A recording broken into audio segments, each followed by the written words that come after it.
बिलासपुर जिले के लिंगड़ी गांव के रहने वाले हंसराज की संदिग्ध मौत की न्यायिक जांच की मांग को लेकर बिलासपुर सदर से पूर्व में विधायक रहे बंबर ठाकुर हंसराज के परिजनों सहित स्थानीय ग्रामीणों के साथ डीसी कार्यालय बिलासपुर परिसर में अनिश्चितकालीन हड़ताल पर बैठ गए हैं। गौर हो कि हंसराज टैक्सी ड्राइवर थे और कोरोना वायरस के चलते प्रदेश में लगे कर्फ्यू के बीच मध्य प्रदेश से सवारी को छोड़कर बिलासपुर लौटे थे, जिन्हें स्वारघाट में बनाए गए क्वारंटीन सेंटर में भर्ती किया गया था, जहां गिरकर चोट लगने पर उन्हें पहले बिलासपुर क्षेत्रीय अस्पताल लाया गया, जहां से उन्हें आईजीएमसी शिमला रेफर किया गया और रास्ते में ही हंसराज ने दम तोड़ दिया था, जिसके बाद से हंसराज के परिजन लगातार उसकी मौत की निष्पक्ष जांच की मांग करते आ रहे हैं। मगर अब हंसराज की मौत को 48 दिन बीत जाने के बाद भी कोई ठोस कार्रवाई न होते देख बिलासपुर सदर से कांग्रेस पार्टी के पूर्व विधायक बंबर ठाकुर ने हंसराज के परिजनों और ग्रामीणों के साथ मिलकर डीसी कार्यालय परिसर में धरना दिया है। एक और जहां हंसराज के परिजन मामले की न्यायिक जांच की मांग कर रहे हैं, तो वहीं पूर्व विधायक ने क्वारंटीन सेंटर में हंसराज के गिरकर चोट लगने से लेकर आईजीएमसी शिमला भेजने में हुई देरी और सही इलाज न मिलने को लेकर उचित जांच और हंसराज के परिजनों को मुआवजा देने की मांग की है। पूरे मामले को लेकर एसडीएम बिलासपुर रामेश्वर का कहना है कि जब तक पोस्टमार्टम से संबंधित बिसरा रिपोर्ट नहीं आ जाती तब तक कुछ कह पाना संभव नहीं है। साथ ही उन्होंने प्रशासन द्वारा हंसराज की मौत के संबंध में उचित कार्रवाई की बात भी कही है। एप्पल न्यूज के लिए बिलासपुर से सुरेंद्र जमवाल की रिपोर्ट। हिमाचल प्रदेश के विश्वसनीय ज्वेलर भूषण ज्वेलर्स सोलन। और आप ये धरना प्रदर्शन पे ना आए, ये इससे कोई वो बच्चा सर 4 साल से ड्राइवर था सर, प्लीज सर। का दौरा पड़ा है। बिलासपुर में बिल्कुल उसको चेक नहीं किया, शिमला में पेरेंट्स से लिए कर देते हैं,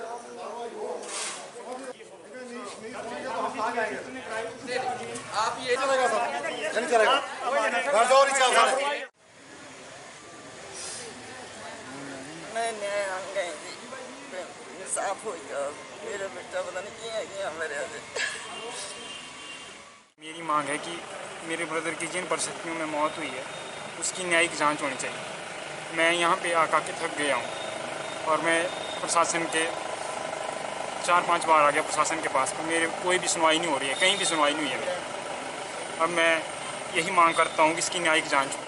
बिसरा रिपोर्ट तो साइंटिफिक रिपोर्ट है, जब तक उसकी पूरी तरह से साइंटिफिक उसका एनालिसिस नहीं हो जाता तब तक तो हम लोग यहाँ पे वो नहीं ना कुछ कह सकते। यहाँ आया, यहाँ से उसको आईजीएमसी भेजा, बिना ये डॉक्टर्स का अपना ओपिनियन होता है कि उन्होंने क्या करना है।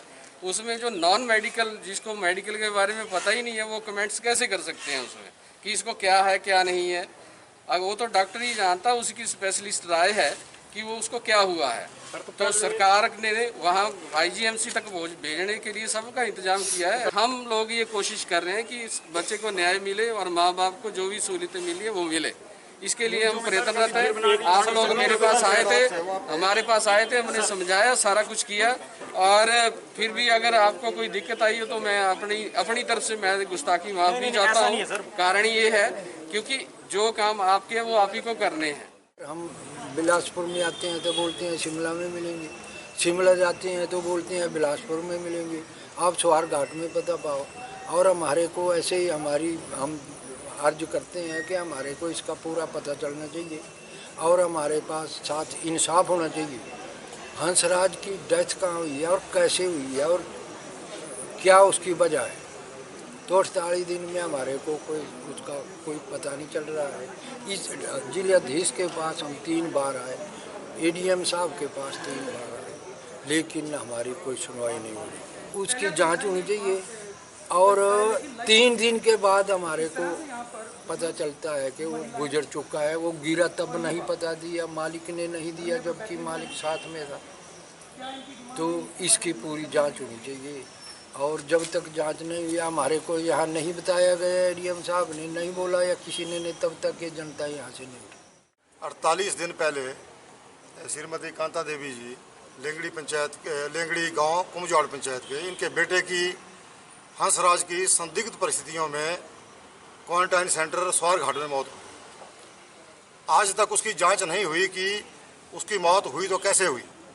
यदि वो प्रशासन के मुताबिक यदि वो गिर के मरा है तो आज तक उसको 4.5 लाख रुपए की जो मदद होनी चाहिए तो क्यों नहीं हुई। नंबर 2 कि बच्चा वहाँ पे तड़पता रहा, उसको इलाज के लिए चंडीगढ़ पीजीआई ले जाने के बजाय बिलासपुर लाया गया, बिलासपुर में बिना इलाज के शिमला भेजा गया, शिमला में बिना इलाज के उसकी मौत हो गई और बोरी में भर करके सबको खुले आसमान के नीचे फेंक दिया गया। क्या ये प्रशासन है हिमाचल प्रदेश सरकार का? आज जिसकी माँ का जिगर का टुकड़ा छीन लिया गया, हाथ से चला गया, आज माता को न्याय पाने के लिए, दादा को न्याय पाने के लिए, भाई को न्याय पाने के लिए कड़कती धूप में यहाँ पे बैठना पड़ रहा है। तो शर्म इस बात की है। तो मैं हिमाचल प्रदेश के माननीय मुख्यमंत्री जी से कहना चाहूँगा कि आपने जो न्यायिक जांच के आदेश किए थे, वो न्यायिक जांच आपके एडीएम साहब ने लिपापोती करके अपने अफसरों को बचाने का काम किया है। ये न्यायिक जांच जो है हाई कोर्ट के जज से हो और इस परिवार को आर्थिक सहायता दी जाए। और जब तक आप न्यायिक जांच के हाई कोर्ट के जज से आदेश नहीं करते, हम यहाँ से उठने वाले नहीं हैं। माता भी यहाँ बैठी रहेगी, बेटा भी, भाई भी यहाँ बैठा रहेगा, दादा भी बैठेंगे, गाँव के सभी लोग, सभी पार्टियों के लोग यहाँ पे आए हैं, सब यहाँ पे बैठे रहेंगे।